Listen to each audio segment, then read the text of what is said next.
কাউসারের দিকে পাগলের মতো দৌড়াতে থাকবেন, তার কোনো গুনাহগার উম্মত যাতে জাহান্নামে ঢুকে না যায়। সেদিন কেউ সুপারিশ করতে পারবে না বিশ্বনবী ছাড়া।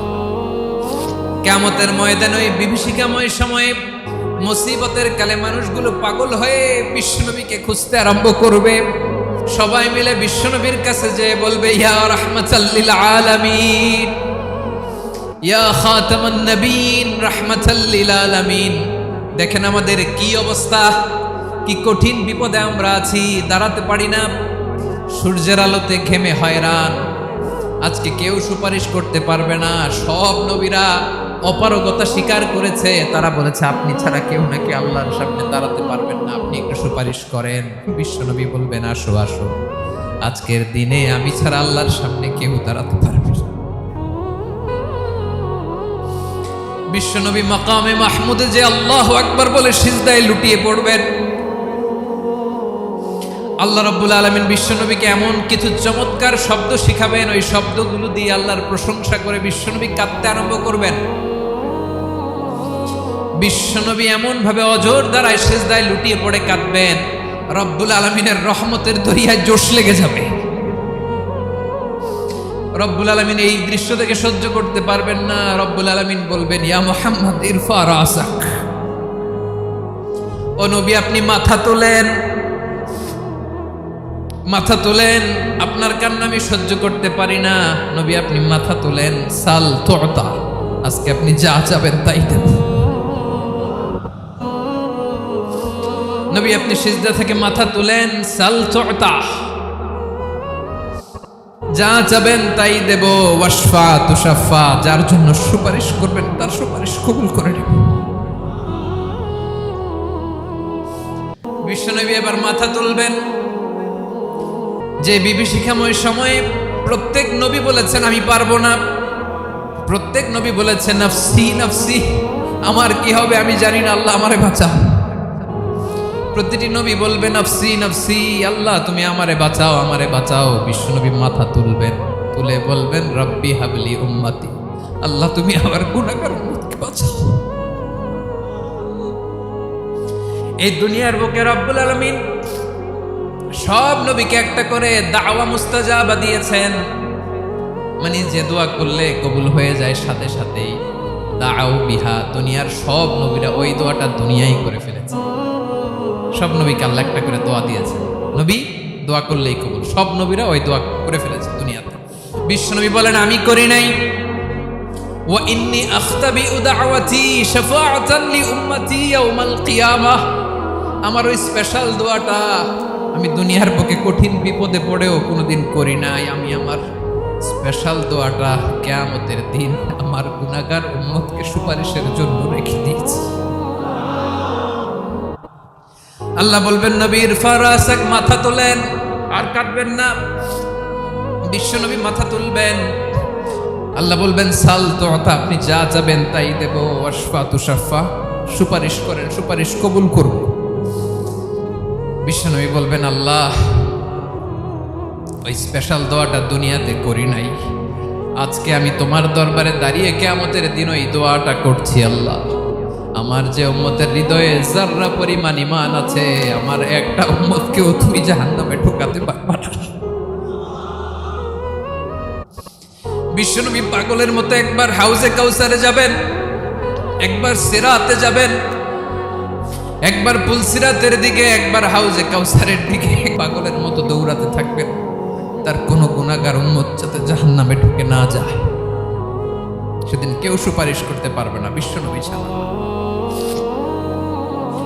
এজন্য 5 নম্বর আল্লাহ বললেন মান যাল্লাযী ইয়াশফাউ ইনদাহু ইল্লা বিইযনিহি, কার সাহস আছে, কার এত বড় বুকের পাটা কিয়ামতের কঠিন দিন আল্লাহর সামনে দাঁড়িয়ে সুপারিশ করবে? কারো ক্ষমতা নাই, কারো ক্ষমতা নাই। বিশ্বনবী সেদিন সিজদায় পড়ে উম্মতের জন্য কাঁদবেন, সবাই কাঁদবে নফসি নফসি, আল্লাহ আমারে বাঁচাও, আল্লাহ আমারে বাঁচাও। বিশ্বনবী বলবেন উম্মতি উম্মতি, বিশ্বনবী আমার জন্য কাঁদবেন, আপনার জন্য কাঁদবেন, আমাদের জন্য সেদিন কেঁদে কেঁদে জাহান্নামের দরজায় দাঁড়িয়ে আমাদেরকে টেনে টেনে জান্নাতে ঢুকাবেন। এজন্য এই বিশ্বনবীর ভালোবাসা যেন আমাদের হৃদয়ে ভরপুর থাকে। আমার ভাইয়েরা, প্রতি শুক্রবার বিশ্বনবীর উপরে বেশি বেশি যেন আমরা দুরূদ পড়ি। আমরা যখন বিশ্বনবীর সালাম দেই, দুরূদ পড়ি, একদল স্পেশাল ফেরেশতা আছে যারা বিশ্বনবীর দুধটা নিয়ে সরাসরি বিশ্বনবীর রওজায় যায়, যে বলে অমুকের বেটা অমুক আপনারে সালাম দিয়েছে। বিশ্বনবী নিজ কবরের থেকে নিজেই সালামের উত্তর দেয়। বিশ্বনবীর ভালোবাসা যেন আমাদের হৃদয়ে থাকে। বিশ্বনবীর সুন্নাহ দিয়ে যেন আমাদের জীবনটাকে সাজাই। পারা যাবে ইনশাআল্লাহ। বিশ্বনবীর ভালোবাসা ছাড়া কেউ জান্নাতে ঢুকতে পারবে।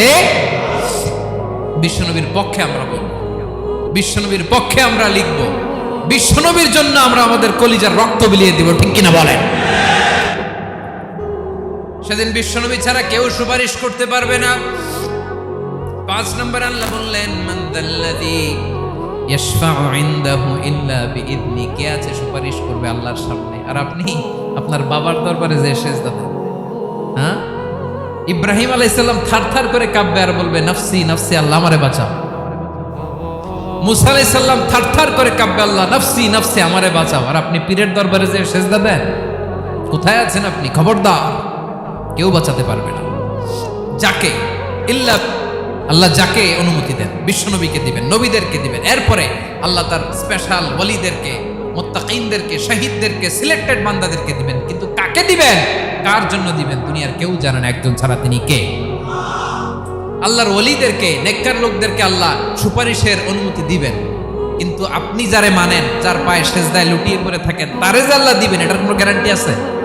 কথা বলেন। এজন্য জপতে হবে একজনের নাম। আওয়াজ করে বলুন, তিনি কে?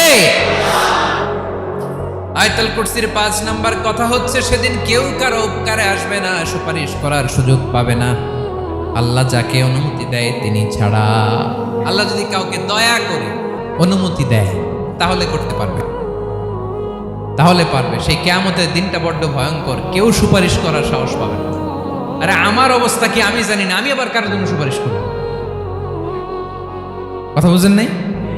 আমার কি হবে আমি জানি, তা আমি আরেকজনকে নিয়ে টেনশন করার সুযোগ কোথায়? ইয়া নাফসি ইয়া নাফসি, আল্লাহ আমারে বাঁচাও, আমারে বাঁচাও, আমারে বাঁচাও। কাঁদতে কাঁদতে মানুষ হয়রান হয়ে যাবে, এ নাকি আবার আরেকজনের বাঁচাবে। বিশ্বনবী বলেন, বিশ্বনবী একবার ছাগলের রান খাচ্ছিলেন। রান খেতে খেতে বিশ্বনবী বলেন, আনা সাইয়্যিদুন নাসি ইয়াউমাল কিয়ামাহ, আমি কিয়ামতের দিন সর্বশ্রেষ্ঠ হব, মানুষের মধ্যে সর্বশ্রেষ্ঠ সেরা আমি বিশ্বনবী। আলহামদুলিল্লাহ। বিশ্বনবী বলেন, সেদিনটা বড্ড ভয়ঙ্কর। সেদিন কেউ কারো কোনো উপকারে আসবে না, বন্ধু বন্ধুর কাজে আসবে না, স্ত্রী স্বামীর উপকারে আসবে না, স্বামী স্ত্রীর উপকারে আসবে না, পীর সাহেব মুরিদরে বাঁচাতে পারবে না, মুরিদ পীর সাহেবরে বাঁচাতে পারবে না, নেতা কর্মীর পরিচয় দিবে না, কর্মী নেতার পরিচয় দিবে না, ভাই বোনকে চিনবে না, বোন ভাইকে চিনবে না, বাবা তার সন্তানকে চিনবে না, মেয়েকে দেখে মা দৌড়ে দৌড়ে পালাবে। বড্ড ভয়ঙ্কর দিন। বিশ্বনবী বলবেন, জমিনটা এখনকার মতো থাকবে না, পুরো জমিনটা সমান হয়ে যাবে, ফ্ল্যাট। এখন তো গোল, তখন ফ্ল্যাট। সবাই এক জমিনের উপরে দাঁড়াবে, সূর্যটা মাথার কাছে চলে আসবে, সূর্যের গরমে মানুষের মাথার মগজ গলে গলে কানের ছিদ্র, নাকের ছিদ্র দিয়ে বেয়ে বেয়ে পড়বে। আহ, সবাই হয়রান, পেরেশান, ক্লান্ত শ্রান্ত। মানুষগুলো বলবে বাঁচার কোনো উপায় নাই। 50,000 বছর মানুষ এরকম দৌড়াবে, চিৎকার করবে, কাঁদবে, বাঁচার কোনো উপায় নাই। সবাই বলবে, আহ, আল্লাহ যদি বিচারটা শুরু করতো, যা হবার হবে, আগে বিচার শুরু করতো। বিচারই শুরু হয় না। বিচার শুরু হইতে 50,000 বছর।